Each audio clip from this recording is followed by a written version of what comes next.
నమస్తే, welcome to జనబేరి news. Palamaner నియోజకవర్గం వీకోట మండల కేంద్రంలో ఇటీవల జరిగిన దారుణ ఘటనపై పలమనేరు శాసనసభ్యులు అమరనాథ్ రెడ్డి తీవ్ర దిగ్భ్రాంతి వ్యక్తం చేశారు. బాధిత కుటుంబాన్ని గురువారం స్వయంగా పరామర్శించిన ఆయన వారికి ప్రభుత్వం తరపున వార్త భరోసా కల్పించారు.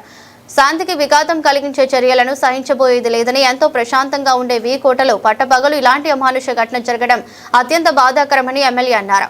ఇటువంటి హింసాత్మక ఘటనలు సమాజానికి పెను ముప్పు అని ఆయన ఆందోళన వ్యక్తం చేశారు. నిందితులపై అత్యంత కఠినమైన చర్యలు తీసుకోవాలని ముఖ్యమంత్రిని కోరగా ఆయన సానుకూలంగా స్పందించారని తెలిపారు.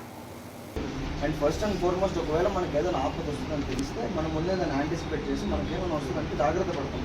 మన గల్లీ, మన ఇల్లు, మన వీధి, మనోళ్ళ జనాలు అనుకుని తిరిగి రోజు ఎవ్రీడే అంటే మా మామకు బేసిక్ ఒక అడిక్షన్ ఉందండి.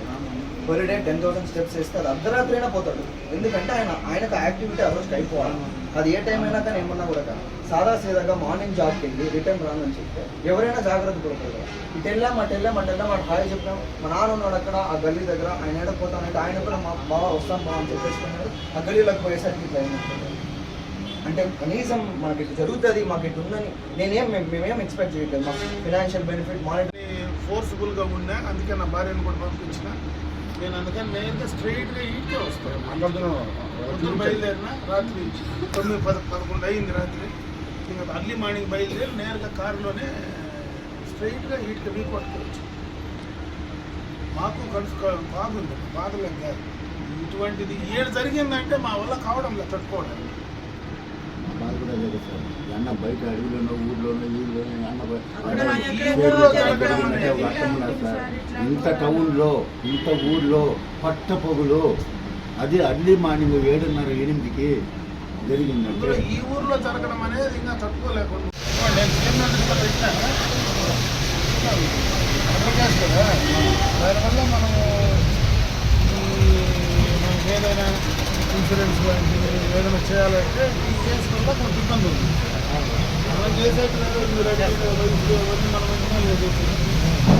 అట్లాంటి ఏదన్నా లేదంటే ఏదన్నా ఒక బాగా ఫైనాన్షియల్ అది తీసుకుంటే టౌన్లో ఏదో ఒకటి అది కూడా ఫైనాన్షియల్ అట్లాంటి వేరే చాలా జరిగినాయి. మన ఊర్లో రేపు మన ఊర్లో ఎప్పుడు జరగల మనం ప్రశాంతంగా ఉండే ఇలాంటి మంచి రోడ్లు జరుగుతాయి.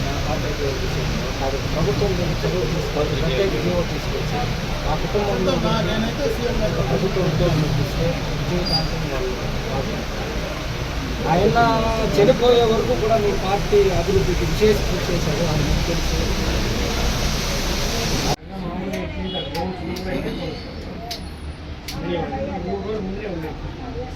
అంటే వీళ్ళు కూడా సార్ ఆయన ముందు వచ్చినా ఈయనకి ఫోన్ చేసి రమ్మంటారు కూడా.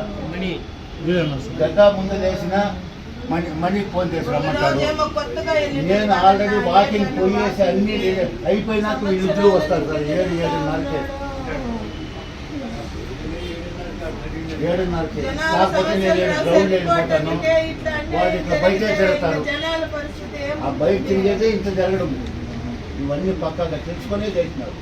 అది ఇప్పుడు ఇంతమంది ఉన్నాం మనం, ఒక ఫ్యామిలీ కుటుంబం అనుకోండి.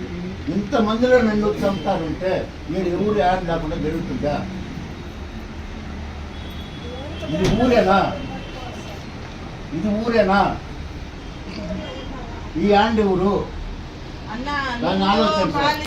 ఊర్లో కాదు ఇట్లా జరగాల్సిండేది. నువ్వు చేసే పని ఎట్లుండాలంటే జనాలంతా భయపడిపోవాలా.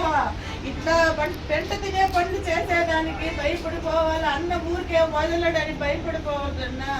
అంత పని ఇప్పుడు మాలో తప్పైతే కూడా నేను తలకాయ వస్తాను. లేదు ఇది చేయొద్దన్నా.